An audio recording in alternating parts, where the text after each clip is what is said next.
Aí, tá gravando. Vou pedir que vocês façam um favor para mim. Me digam se vai aparecer a apresentação.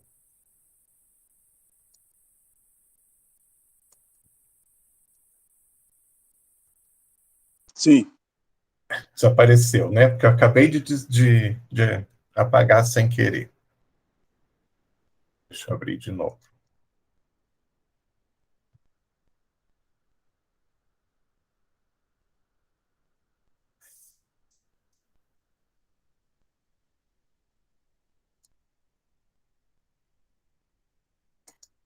Aparece tela inteira agora? sim, Beleza, então. Então, só antes de começar, eu queria só falar para vocês o seguinte: o plano de ensino já está disponível lá no AVA, quem quiser dar uma olhadinha. Ali fala toda a parte de matéria, né?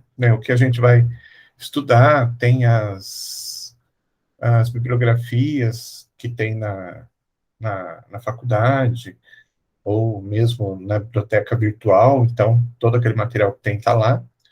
E ali detalha semana a semana como que a disciplina vai funcionar. Esse detalhamento, às vezes, ele não acontece exatamente como está colocado ali, até porque, às vezes, a gente acaba se for alguma coisa interessante, que o pessoal se interesse mais, às vezes a gente acaba se estendendo mais no assunto.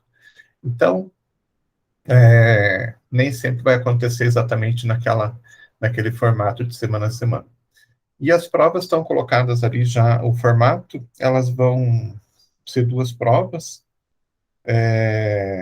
Primeiro bimestre, a prova vai valer 6 e o restante, os outros pontos, vão ser de participação. A participação, na verdade, é o fazer atividade frequente. E no segundo bimestre, a prova vale 5 e o restante é dividido, então, naqueles trabalhos que todos fazem, né?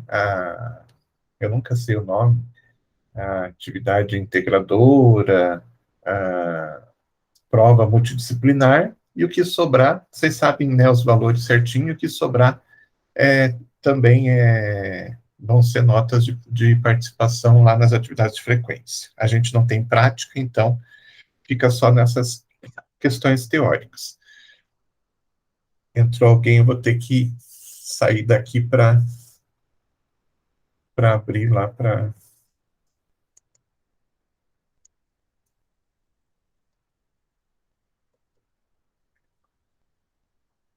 Tá, mas vocês podem dar uma olhadinha lá que está tudo descrito lá. Quem tiver interesse em dar uma olhada, fica à vontade, tá bom?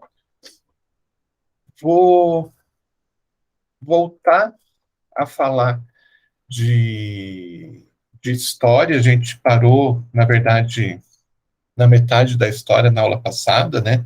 A aula passada, na verdade, que nós não tivemos, porque eu tive problema com a minha internet aqui, mas foi gravada e está lá o material disponível, né? Então a gente falou um pouquinho do passado e a gente continua hoje falando do passado para chegar até o presente. Então, as últimas informações que a gente viu foram em relação à Idade Média, né? Que durante a Idade Média a gente teve toda uma questão interessante de praticamente tornar toda a área de saúde lá na Europa, né? Basicamente, ela passou para a mão dos católicos, do pessoal que, né, detinha a religião majoritária na Europa, que era o catolicismo. Então, de uma certa forma, a Igreja Católica acabou assumindo esse papel de trazer toda a organização e gerenciamento da saúde de uma forma geral, e daí a gente fala aí nos hospitais, nos sanatórios, nas diversas estruturas físicas, né, criadas e desenvolvidas para tratar a saúde da população, tudo isso ficou muito na mão da igreja. Então, praticamente a igreja assumiu tudo isso e por muito tempo os estados não se preocupavam com a questão da saúde. E isso aconteceu aí até mais ou menos lá na no período de 1500, 1500 e pouco, que começou-se a criar uma nova situação. Os estados começaram a puxar para si um pouco dessa questão da responsabilidade da saúde. Então, falando um pouquinho da França, a gente vai ter um primeiro exemplo exatamente nesse hospital que a gente vai ver em seguida. Esse hospital, então, foi um dos primeiros assim que passou a ser gerenciado então pelo serviço público. Mas ele foi criado bem antes. Ele foi criado em 651 e considerado o primeiro hospital de Paris.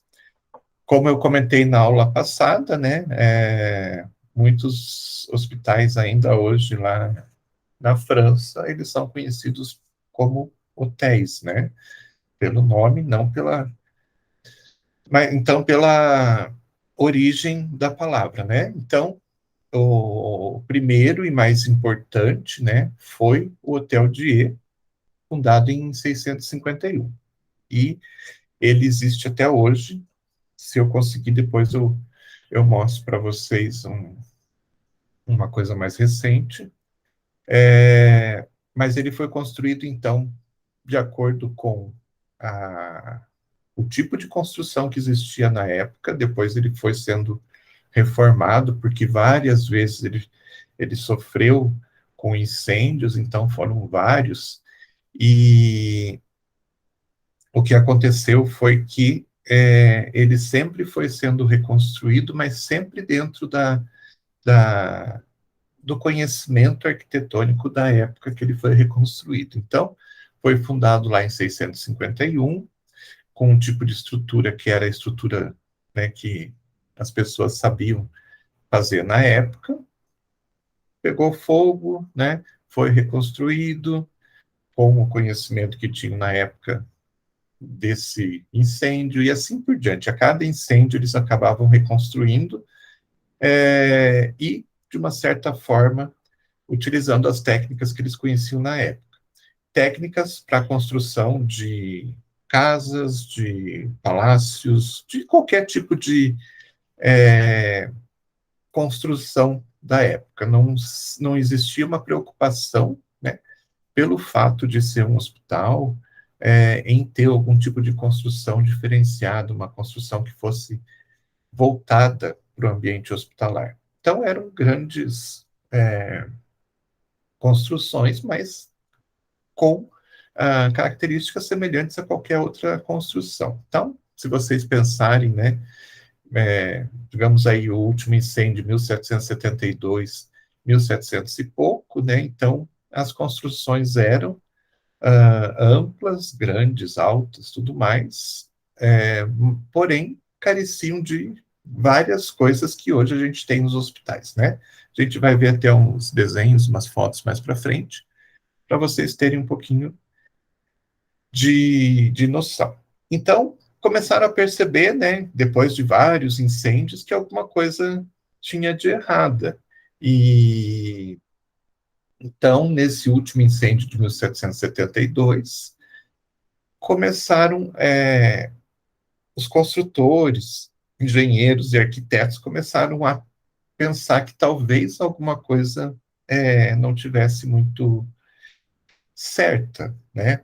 Talvez alguma coisa não funcionasse bem para esse tipo de estrutura. E daí começaram a sugerir mudanças, mas isso precisou então de muito tempo para se chegar a essa conclusão. Imaginem é, um tempo onde não existia luz elétrica, né?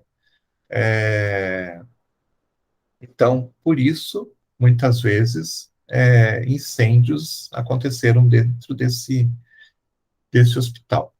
Então, depois, né, com o passar dos anos, foram começando a imaginar que algumas alterações poderiam trazer melhorias para o ambiente hospitalar. Deixa eu colocar uma outra foto aqui na frente. Aqui, opa, é uma foto antiga ainda dele, né? Porém, é uma foto que retrata ele como ele é hoje. Então, vejam que são aqui três andares bastante altos, como eram as construções da época, né? Com bastante janela, isso é muito importante por várias questões, questão de ventilação, questão de até incidência de radiação solar e tudo mais. Porém, é, ainda não é o ideal. E eu vou mostrar para vocês por que que ele não é o ideal. Vamos ver se eu consigo.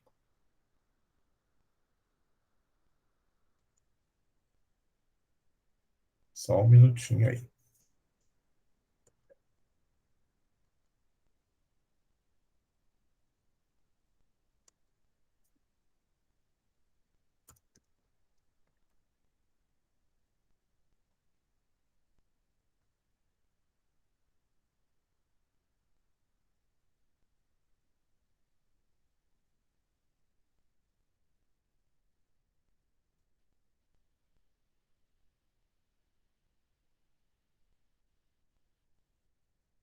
Está aparecendo para vocês essa página do Google Maps?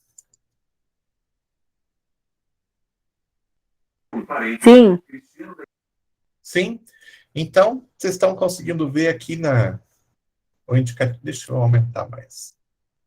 O indicativo em vermelho onde ele está situado. Vamos ver se aparece.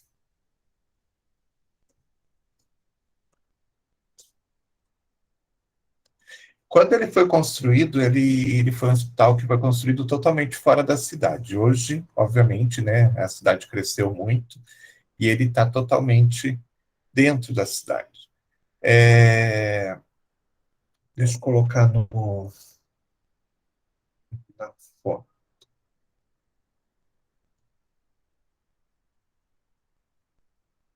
Então, quando ele foi construído, eles seguiram, né? Quem fez essa construção seguiu as regras de que um hospital não deveria ficar dentro da cidade. Por quê? Porque ele tinha uma reunião de várias pessoas doentes e tudo mais, e, né, não se conhecia muito sobre doenças na época, então construíram ele bem afastado da cidade em si, né? E onde que construíram ele? Dá para perceber onde que está esse esse hospital? Ele está aqui, ó. Tudo isso aqui é o hospital. Aonde que ele está?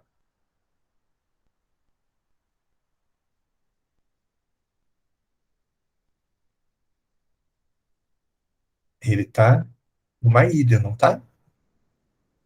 No meio do Rio Sena. E vamos chegar mais perto aqui.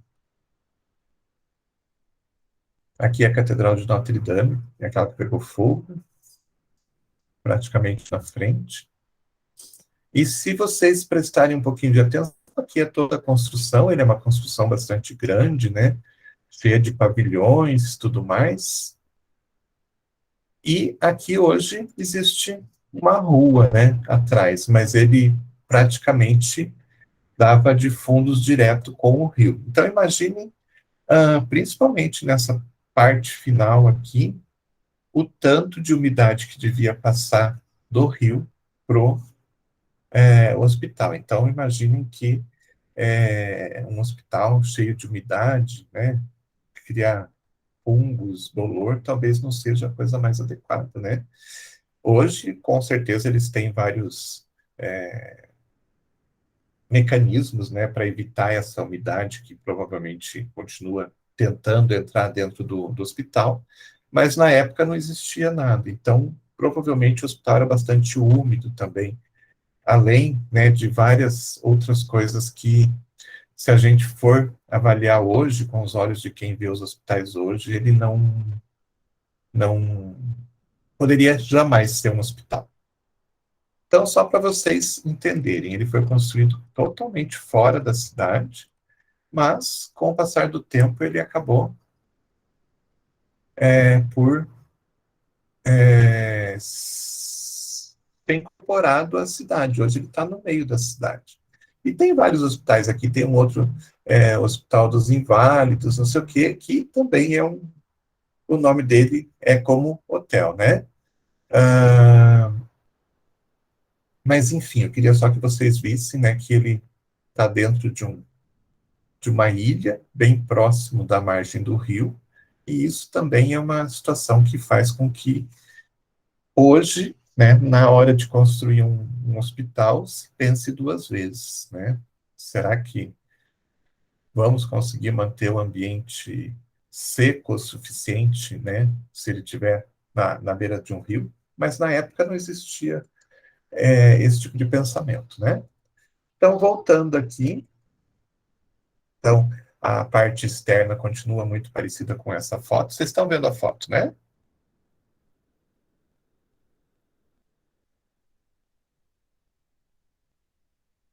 Sim? Sim. Tá. A parte externa continua bastante parecida, a parte interna foi alterada.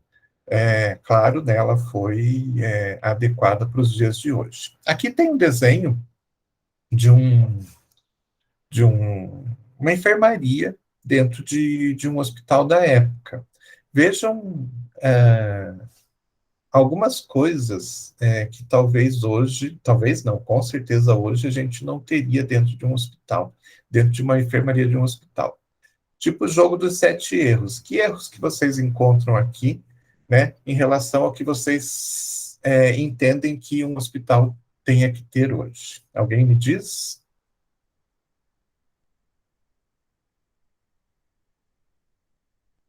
Algo que chama a atenção de vocês?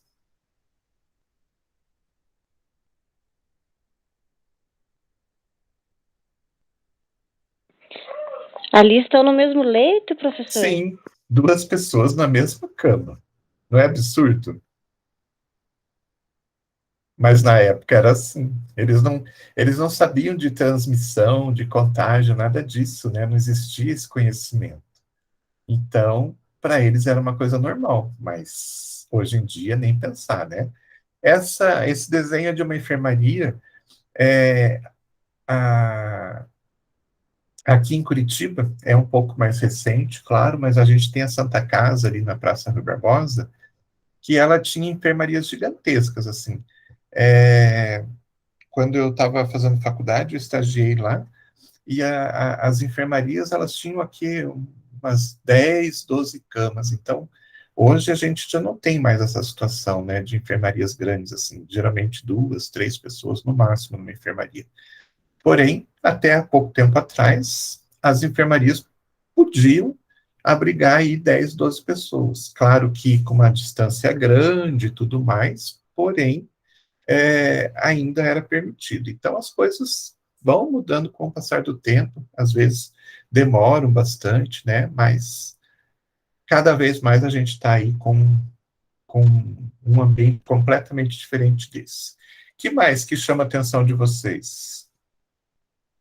Professor, Oi, posso só fazer um comentário? pode, claro.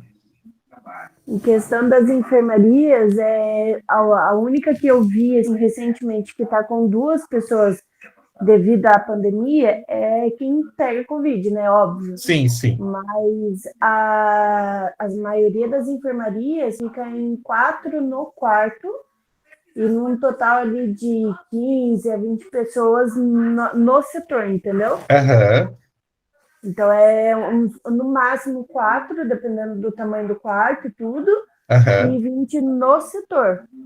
Que é bem diferente de ter 20 em um ambiente só, né? É, sim. É. Então, a tendência foi diminuir cada vez mais, e é bem provável que mais à frente, até por essa questão, né, de que a gente está vivendo aí uma coisa diferente, uma coisa nova, é bem provável que tenha mudanças em relação a isso. Não sei, é uma coisa que passa pela minha cabeça. De alguma forma, selecionar as pessoas, mais, né, porque elas já são selecionadas, mas Hein, selecionar professor? mais ainda as pessoas que vão conviver um tempo dentro de uma enfermaria. Pode falar. Sim. Eu, no caso, assim, quando eu peguei Covid, o primeiro setor que eu fiquei da Covid mesmo, eu Aham, fiquei no HC. aham, No segundo setor, que o primeiro foi na emergência, né? No segundo que eu fiquei, tinha 4 no quarto comigo. uhum, Era um quarto enorme, né, no caso, mas aham, era 4 pessoas que estavam com Covid no quarto comigo. aham, 4 contando comigo, né, no com caso. você. Aham. É, Que já é uma quantidade grande, viu? Mesmo sendo, né, uma enfermaria, o próprio nome já deixa claro que enfermaria são algumas pessoas juntas no mesmo ambiente, né? Mas mesmo assim, 4 pessoas é bastante. e ainda mais com Talvez, Covid, né?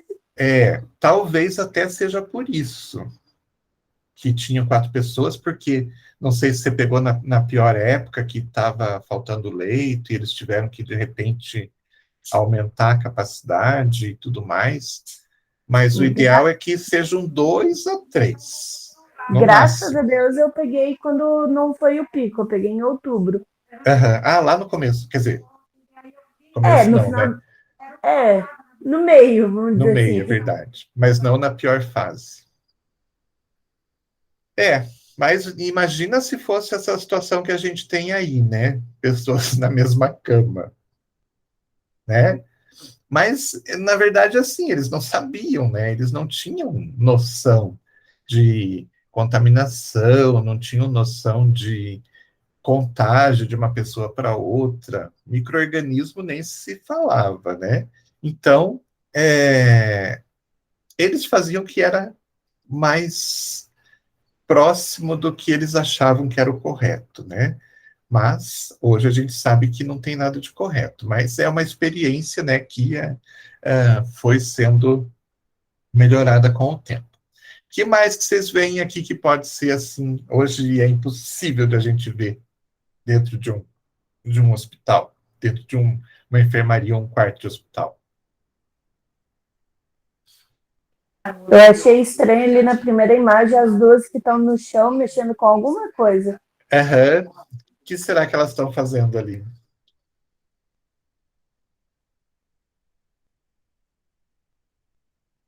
Alguém tem um palpite? São pessoas já,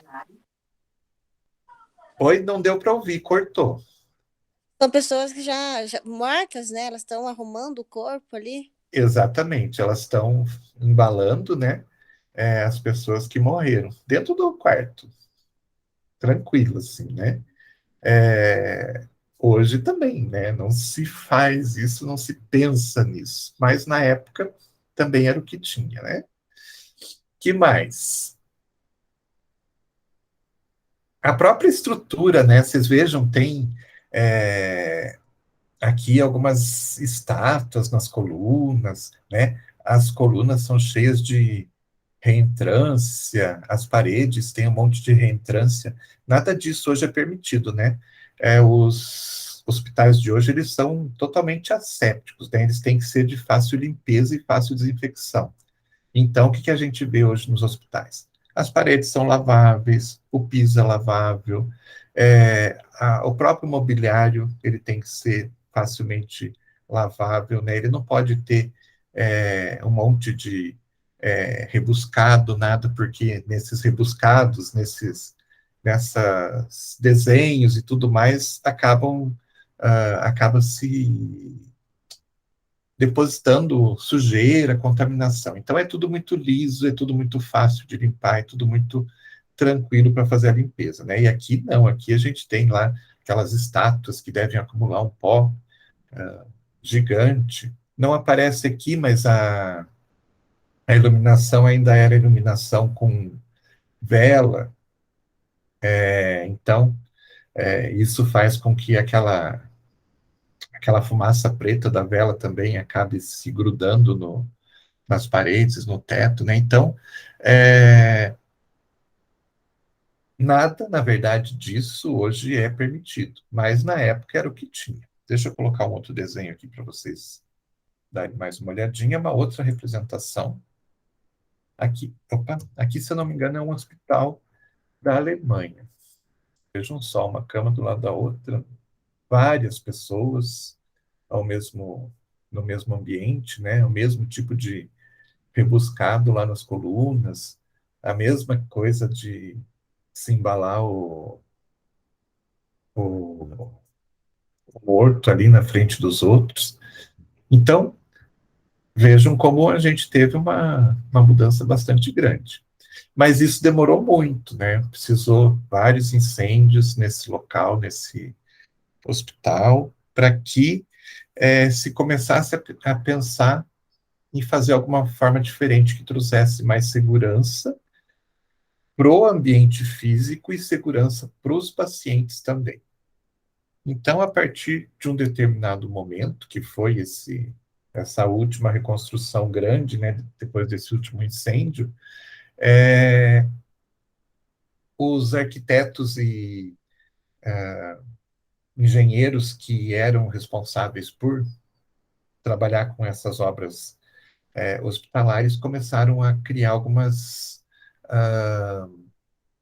Não eram obrigações, mas eram sugestões para melhorar cada vez mais e transformar os novos hospitais que fossem construídos em hospitais mais seguros e menos, digamos assim, menos perigosos. Porque, na verdade, os locais mais perigosos para se pegar uma doença eram os hospitais, né? Essas pessoas entravam lá, a possibilidade de elas pegarem uma doença era muito grande, porque tinha vários doentes reunidos, né, sem cuidados que a gente tem hoje. Então, a possibilidade era muito maior de se pegar uma doença entrando dentro de um hospital. Então, eles começaram a trazer algumas informações, né, que poderiam possibilitar que os hospitais tivessem, então,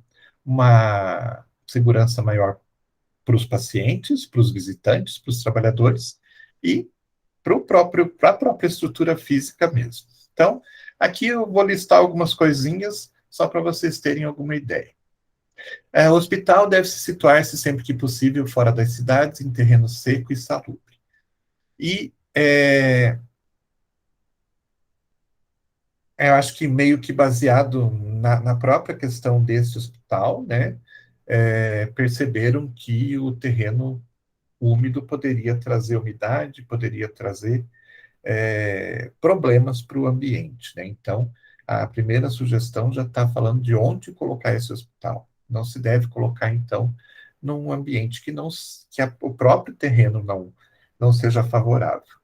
E, preferencialmente, longe da cidade. Por que preferencialmente longe? Porque pessoas doentes eram pessoas perigosas, né? Na época eram perigosas, porque elas poderiam transmitir doenças, não se sabia absolutamente nada sobre transmissão, como que transmitia, quem que transmitia. Então, para evitar hospitais afastados das cidades. Já pensaram em uma outra coisa bastante interessante, que se talvez, né, como os pacientes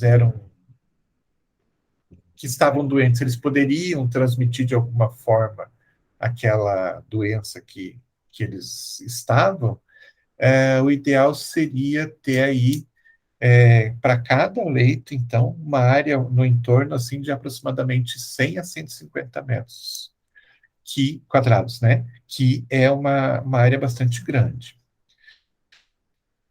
Como eu comentei, né, eu estagiei lá na Santa Casa, e as enfermarias que tinham lá, elas eram gigantescas, e as camas realmente elas eram apesar de estarem dentro de uma mesma enfermaria, 10, 15, 20 camas, elas eram muito afastadas uma da outra. Eu não sei se tinha uma área de 150 metros para cada leito, mas cada leito era muito afastado um do outro. Então, para quê? Para que se tivesse a possibilidade de aquele paciente ter alguma doença contagiosa, que o contágio fosse mais difícil, né, para o paciente que estava no leito do lado. E também a questão do próprio ar, da própria ventilação, né? Os ambientes eram altos, né? Então as enfermarias tinham que um pé direito que deve dar 2, 3 dos pés direitos normais de hoje de qualquer casa. Então, sabendo que o ar quente sobe, né? Com o ar quente, imaginava-se que a doença fosse lá para a parte de cima do ambiente também. Por isso que muitos locais tinham em cima das portas umas janelinhas basculantes de vidro, não sei se vocês já viram isso, que poderiam abrir para que a circulação do ar fosse mais eficiente. E a própria quantidade de ar para cada paciente também, tendo aí esses 100 a 150 metros quadrados por leito, era bastante grande. Então, eles pensavam nisso, né? A gente deixa um leito bem afastado do outro, diminui a possibilidade de contágio para um outro paciente que esteja num outro leito, e a gente tem uma quantidade de ar bastante grande aí para cada um deles respirar e um não respirar o ar contaminado do outro. Que mais? É preciso dar grande importância à adução de água e drenagem dos produtos residuais e fluviais. Não existia ainda o saneamento da forma que a gente tem hoje, né? Então, a água corrente era uma regalia que poucos tinham, então a água encanada não era uma coisa comum. Então, esses especialistas sugeriam, né, que no caso de hospitais, se tivesse a água encanada, que a água viesse de um local distante, de forma encanada, para abastecer todo o hospital. E, ao mesmo tempo, né, os resíduos deveriam ter algum tipo de drenagem para que eles não ficassem ali próximo dos hospitais para ser uma fonte de contaminação. Eu falei de pavilhões, né? Era um tipo de construção normal naquela época. Deixa eu voltar. Tá lá no Maps. Era comum, então, que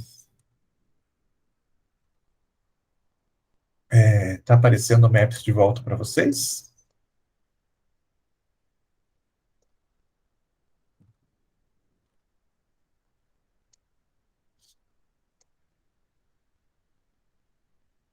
Aqui era comum, então, que os hospitais da época eles tivessem esses pavilhões separados, né? Porém interligados por um grande corredor ou uma grande construção. Então, vejam aqui, 1, 2, 3, 4, 5, 6, 7, 8, 9, 10 grandes pavilhões dentro desse hospital. Então, muitas vezes, esses grandes pavilhões eram, vamos dizer assim, exclusivos. Existiam separações, né? Tipo um pavilhão só para doentes cirúrgicos, um pavilhão para doentes com doenças contagiosas, um para maternidade, assim por diante, para evitar a mistura de diferentes tipos de pacientes. Aqui a gente vê que de um pavilhão para o outro tem uma grande distância, né? E por que a importância dessa grande distância? Aqui já não é tão grande, vejam só uma coisa interessante. Esses que têm uma grande distância, aqui vocês conseguem ver a sombra, né? A sombra não chega a afetar o outro pavilhão lá do outro lado, e provavelmente não vai afetar, ou vai afetar muito pouco, né? Ou seja, esse pavilhão distante desse não vai interferir muito no sol que entra dentro desse pavilhão. Já aqui, que eles são bastante próximos, é bem provável que, no momento um pouco mais tarde, esse pavilhão aqui começa a fazer sombra para o pavilhão da frente, e o sol, então, não seja suficiente, né, para o que eles tinham na época de bactericida era a radiação solar, né? Então, nesse caso, talvez a contaminação seja maior, né? Os micro-organismos se proliferem mais dentro desse último pavilhão aqui do que dos outros, porque aqui a distância entre um e outro é muito pequena. E isso dificulta também o quê? O vento. Aqui o vento, digamos que ele venha e passe por cima desse pavilhão, ele entra pelo pavilhão e passa por cima, né? E ele consegue, de uma certa forma, ventilar bem aqui dentro e fazer a troca de ar que tem aqui dentro desse, não sei como é que a gente chama isso, mas dentro desse pátio interno ali, né? Aqui é bem provável que não tenha essa troca de ar, né, tão eficiente como aqui nos outros. Então, essa distância aqui é bastante importante por dois motivos: a incidência de radiação solar e a troca de ar, né? Dessa forma, o ar que atravessa esse pavilhão aqui, ele pode até sair pelas janelas do lado de cá, todo contaminado, mas esse tamanho de pátio que a gente tem ali no meio faz com que essa contaminação se dissipe com facilidade.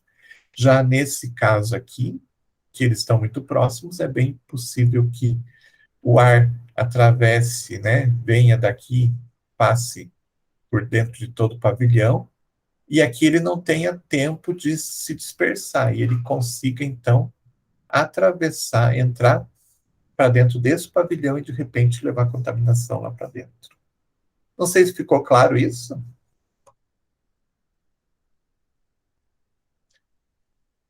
Mas isso era uma preocupação deles.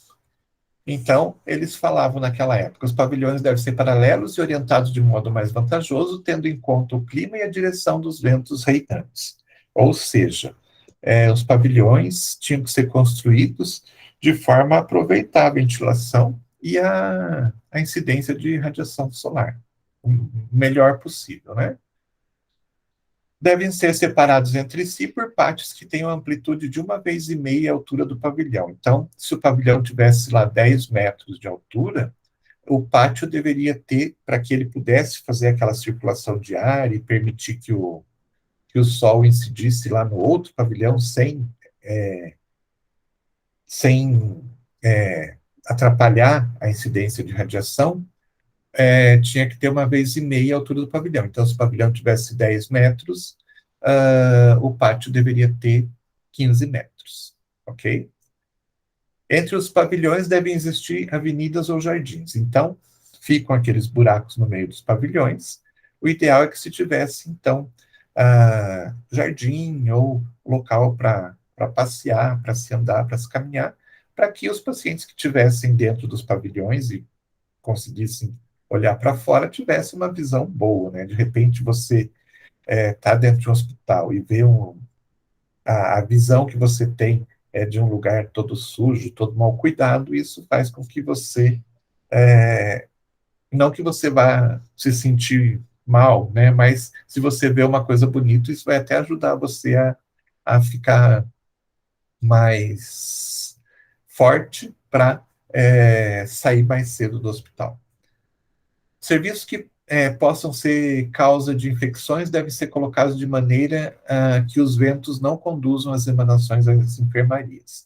Então, tinha que se conhecer os ventos, né? Sugeriam, né, que deveria se conhecer a direção dos ventos, para que se colocasse sempre os pavilhões que tivessem infecções, né, que fossem contaminados, de uma forma que o ar que entrasse por eles e saísse pelo outro lado fosse disperso para o o ambiente, não que ele pudesse entrar dentro de um outro bloco, por exemplo. Então, o ideal é que ele ficasse assim, mais distante e por último na passagem dos ventos, para que passasse por esses blocos, né, por esses pavilhões e isso fosse carregado para longe, não tivesse a possibilidade de repente, contaminar algum outro bloco. O prédio deve ser exposto a ações saneadoras de correntes aéreas, então eles sugeriam que os prédios fossem criados, né, esses pavilhões fossem criados de forma a aproveitar o vento, né, para que o vento pudesse ajudar a fazer uma limpeza. Deve-se evitar os pátios fechados e saliências disponíveis. Aqui a gente tem uma primeira sugestão interessante, que é utilizada até hoje, né? Evitar os pátios fechados, então, aqueles pátios internos entre um pavilhão e outro sempre abertos, para que pudesse ter troca de ar, e evitar saliências disponíveis. O que são essas saliências disponíveis? Qualquer tipo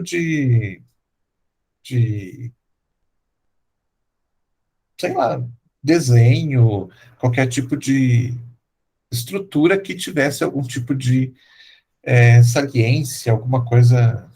Deixa eu mostrar aqui, que eu acho que fica mais fácil.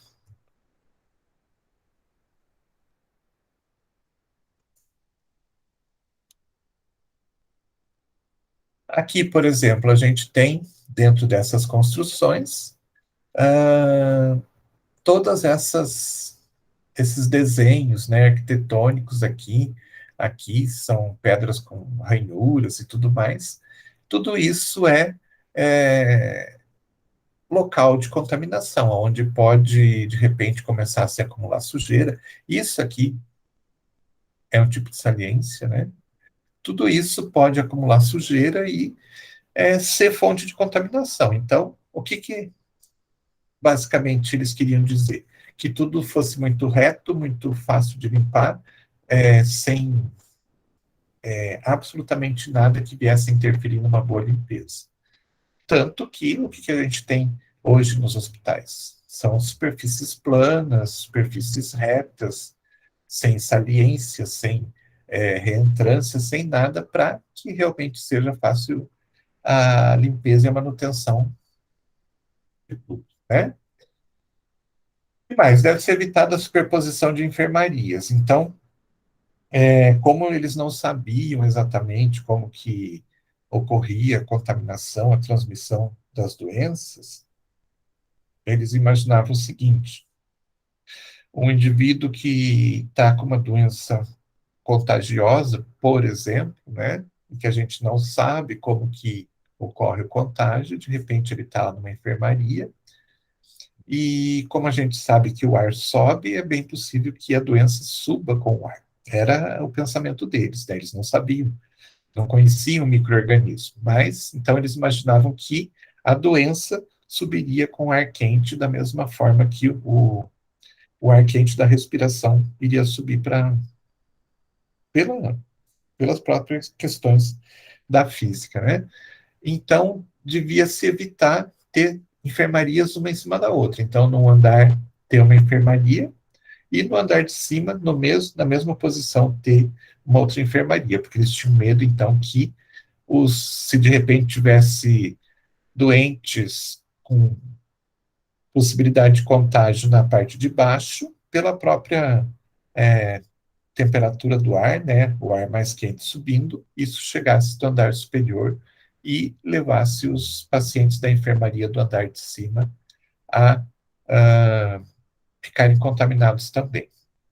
Então, como eles não sabiam, era uma sugestão deles. Hoje a gente sabe que não funciona assim, né? Enfermarias de contagiantes e cirúrgicas, em nenhum caso, devem ter mais de um piso com enfermos. Então, aqui, principalmente, né? Tem contágio, então jamais se deve ter essa possibilidade de ter duas enfermarias em dois pisos, um em cima do outro. Mesma coisa, doentes que fizeram algum tipo de cirurgia. A possibilidade de contaminação sempre maior. Enfermarias não devem sofrer umidade do solo, por isso devem ser erigidas sobre arcos de 2 metros de altura para circulação inferior de ar. Não é o caso daquele hospital ali, porém, uma boa parte dos hospitais posteriores àquele hospital ali, eles começaram a ser construídos em cima de uma base. Então, eles não tinham o piso térreo construído diretamente no chão. Geralmente, o que acontecia? Construíam, então, arcos para levantar o piso. Todo mundo aqui conhece o hospital, aquele hospital psiquiátrico que existia ali na Marechal Floriano, indo pro bairro. Deixa eu ver se eu consigo achar uma foto aqui. O Dom Alberto, alguém conhece? Ele não é mais o Hospital Dom Alberto.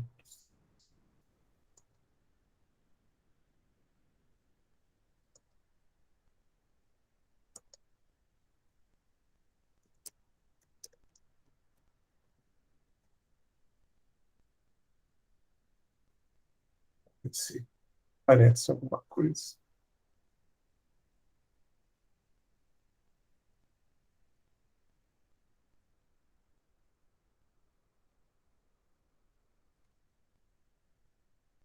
Será que vai aparecer?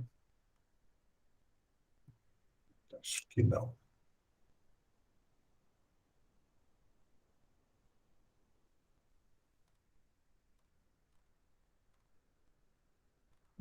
Não, não é esse aqui.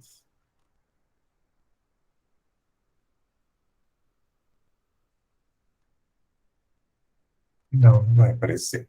Bom, mas enfim, ele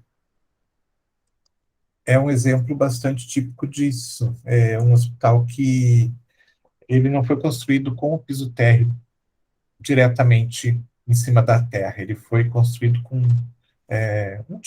uma forma de levantar esse hospital para que ele não ficasse com contato direto com a umidade do chão. E hoje ainda a gente vê bastante casa, principalmente aquelas casas de madeira mais antigas, né, que o piso não podia, né, o piso de madeira não podia ser direto no chão, que então eram levantadas do chão com tijolinho, alguma coisa assim do gênero.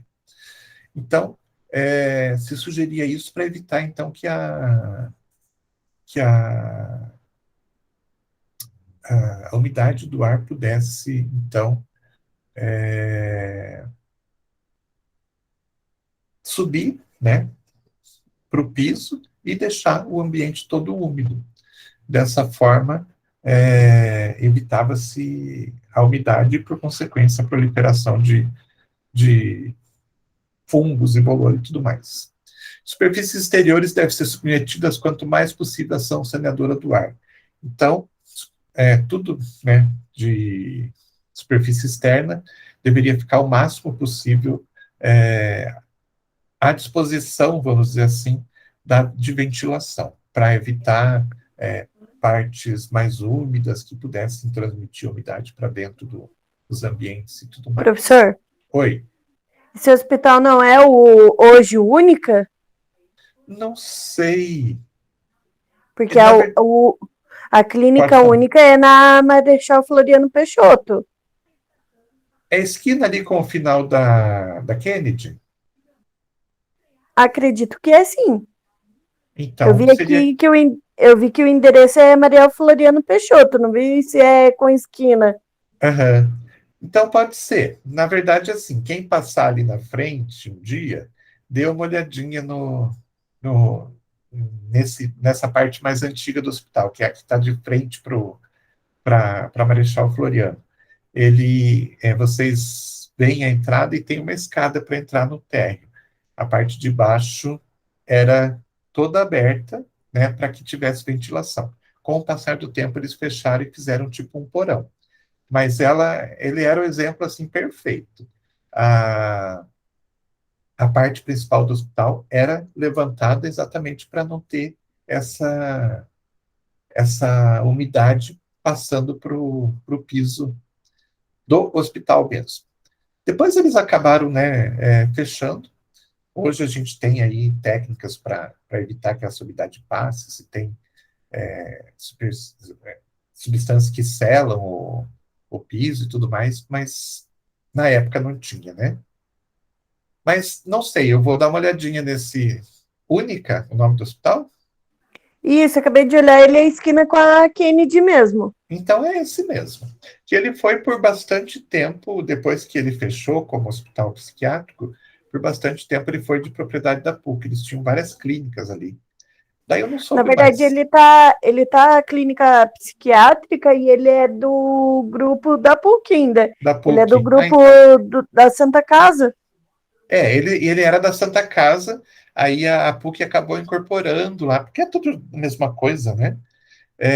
A PUC acabou incorporando que era só o hospital psiquiátrico. Daí a PUC pegou toda aquela estrutura que tinha e transformou em clínica. Eles têm a farmácia escola deles ali, tem as várias clínicas odontológica, clínica psicológica, não sei o quê, um monte de clínica diferente. Mas eu não sabia que estava funcionando ainda a parte psiquiátrica. Ah, legal. Pois Bom, é. enfim, quem passar ali na frente, dê uma olhadinha só para entender direitinho o que é a, essa situação do piso levantado. Tá bom? Que mais? Cada enfermaria deverá ter no máximo 20 doentes de cirurgia e 30 de medicina. Então, isso era a sugestão lá atrás, né? Depois isso acabou mudando mais uma vez. Então, 20 doentes, se fosse doente cirúrgico, numa mesma enfermaria, ou até 30 se não fosse cirúrgico, né? Imaginem quanta gente dentro de um mesmo ambiente. E como está escrito ali embaixo, isso continuou até 1925. A partir de 1925, as regras começaram a mudar mais um pouco, e a própria Santa Casa aqui, que tinha essas enfermarias gigantescas, acabou diminuindo. Passou a ter aí 10, 15, mas continuou sendo uma quantidade grande. Mas até 1925, a regra era essa mesmo, até 30 dentro de uma só enfermaria. Que mais? Os doentes de cirurgia devem ter uma cubação de ar de 60 a 70 metros cúbicos, os de medicina de 45 a 50 metros. Então, eles entendiam, né, que o doente que estava lá internado numa enfermaria, com, com, se recuperando de uma cirurgia, ele ia precisar de bastante ar puro para respirar. Então, por isso, né, que as enfermarias tinham menos doentes, mas elas tinham que ter um tamanho grande também para que tivesse, então, toda essa quantidade de ar disponível para os doentes. O ar viciado deve ser expulso pela parte superior da sala. Então, também ali na Santa Casa, se vocês conhecessem, vocês veriam que tem as janelas, grandes janelas, né? E em cima tem aquelas ventarolas que a gente abre para permitir que tenha uma troca de ar mais eficiente. E as portas também, as mais antigas, né, elas tinham em cima uma janelinha de vidro com ventarola também para que o ar pudesse circular. E por que é lá em cima? Porque é lá em cima onde fica o ar que eles chamavam de viciado, né? O ar quente que subiu e que ficou mais lá mais próximo do teto. Então, eles já construíam dessa forma para que pudesse abrir essas ventarolas lá em cima e o ar pudesse ser trocado, esse ar quente viciado poder sair com facilidade do ambiente. Serão suprimidas nas salas todos os salientes inúteis, então aqui eles já começam a perceber que quanto mais rebuscado, quanto mais saliência tiver, pior é a manutenção dos ambientes, né? e deve ser feito saneamento por meio de banheiros, né, bidês com água abundante e sifões, que até não muito tempo atrás eram algumas regalias que não era todo mundo que tinha, né? Banheiro dentro de casa, água corrente dentro de casa, não era uma coisa que era para todo mundo, era mais para privilegiados. Porém, dentro dos hospitais pediam, né, que isso acontecesse para que tivesse realmente uma higiene melhor. Então, essas regras, elas vieram desde a época daquelas 1700 e pouco lá, da época do Hotel Dieu, lá de Paris, e foram, né, não eram obrigações, mas eram regras que deveriam ser seguidas para se ter um bom ambiente hospitalar. E elas foram até 1925, quando finalmente se mudou totalmente a forma de pensar em relação a hospitais. Deixa eu ver quanto que a gente tem aqui.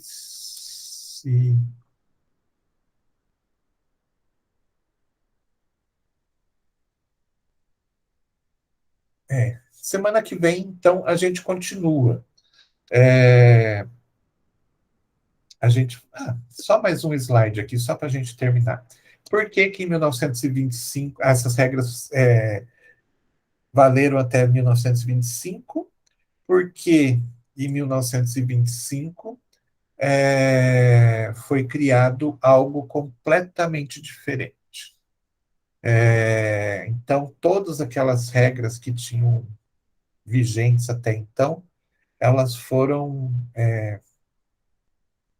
suplantadas por um hospital novo que foi construído de uma forma que ninguém imaginava que pudesse dar certo. Então, com algo totalmente inovador. Em 1925 foi criado, então, o Hospital Presbiteriano de Nova York, e nele mudou-se completamente as regras. As regras eram 2, 3 andares no máximo, né? E aqui eles fizeram um hospital de 22 andares.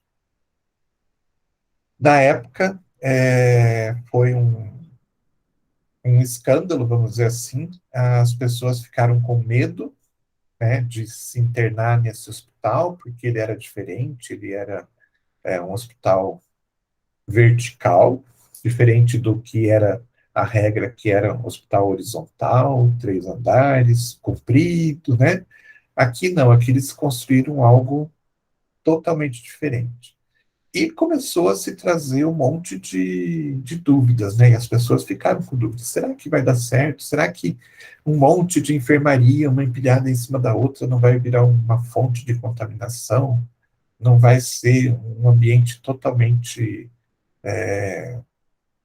insalubre e tudo mais? Porém, percebeu-se, né, que é, deu muito certo e as regras que se tinham começaram a ir para o buraco, porque novas regras foram criadas exatamente para atender esse novo tipo de construção. E esse novo tipo de construção passou a ser a regra. Até porque começou-se a perceber que os antigos hospitais, que eram gigantescos, precisavam de terrenos enormes, já não cabiam mais na realidade da época. Não se tinha mais tanto terreno enorme, os terrenos que eram grandes eram muito caros, então por que não utilizar um terreno menor, mas construir de forma vertical? Isso passou então a ser uma regra, e aqui no Brasil, o primeiro hospital nesse tipo de estrutura vertical, então, passa a ser o Centro Médico da Faculdade de Medicina da Universidade de São Paulo, ok? E daí tem toda a questão de quais são as vantagens, né? O que fez com que isso virasse uma regra e se deixasse de adotar aquele sistema antigo, né?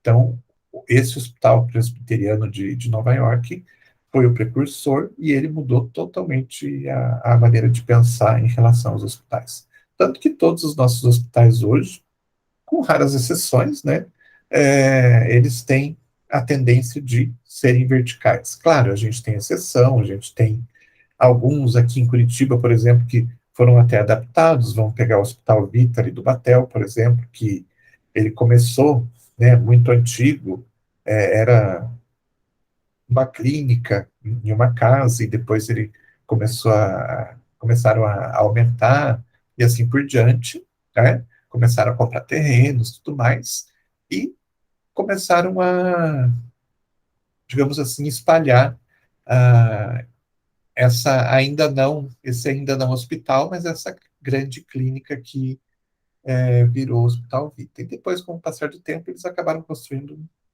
prédio vertical também, porque perceberam que seria muito mais interessante para aproveitar o terreno que eles tinham. Mas a gente tem aí, claro, algumas exceções, mas de regra hoje os hospitais eles têm essa tendência à verticalidade. Mas isso é uma coisa que a gente conversa semana que vem. Beleza? Dúvidas? Alguma coisa? Beleza, professor, obrigada. De nada, imagina. Ninguém tem dúvida, nada? Por enquanto, não, professor. Beleza, então. Então, ah, semana que vem a gente continua falando aí dos hospitais, tá bom? Tá bom, bom dia Bom dia e boa semana para vocês. para você também. Obrigado. Tchau, tchau.